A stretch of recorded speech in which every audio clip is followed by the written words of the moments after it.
In a world where technology provides a small group of killers with the ability to do terrible harm, it is America that has the capacity and the will to mobilize the world against terrorists, including the group in Syria and Iraq known as ISIL.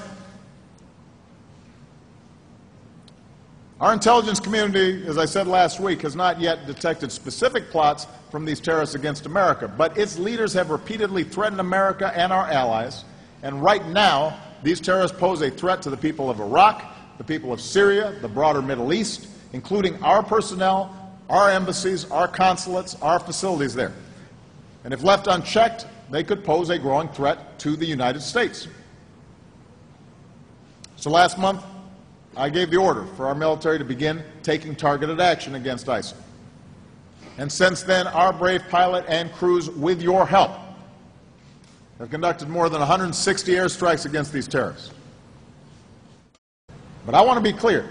The American forces that have been deployed to Iraq do not and will not have a combat mission.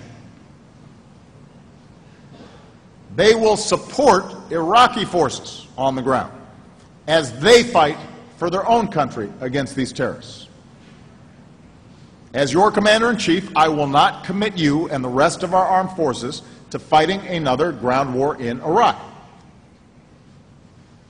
After a decade of massive ground deployments, it is more effective to use our unique capabilities in support of partners on the ground so they can secure their own country's futures. And that's the only solution that will succeed over the long term. We'll use our air power. We will train and equip our partners. We will advise them and we will assist them. We will lead a broad coalition of countries who have a stake in this fight, because this is not simply America versus ISIL. This is the people of the region fighting against ISIL. It is the world rejecting the brutality of ISIL. Overall, more than 40 countries so far have offered assistance to the broad campaign against ISIL. Some nations will assist from the air, and already France and the United Kingdom are flying with us over Iraq, with others committed to join this effort. Some nations will help us support the forces fighting these terrorists on the ground.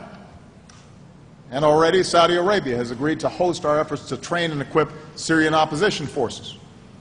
Australia and Canada will send military advisors to Iraq. German paratroopers will offer training. Other nations have helped resupply arms and equipment to forces in Iraq, including the Kurdish Peshmerga.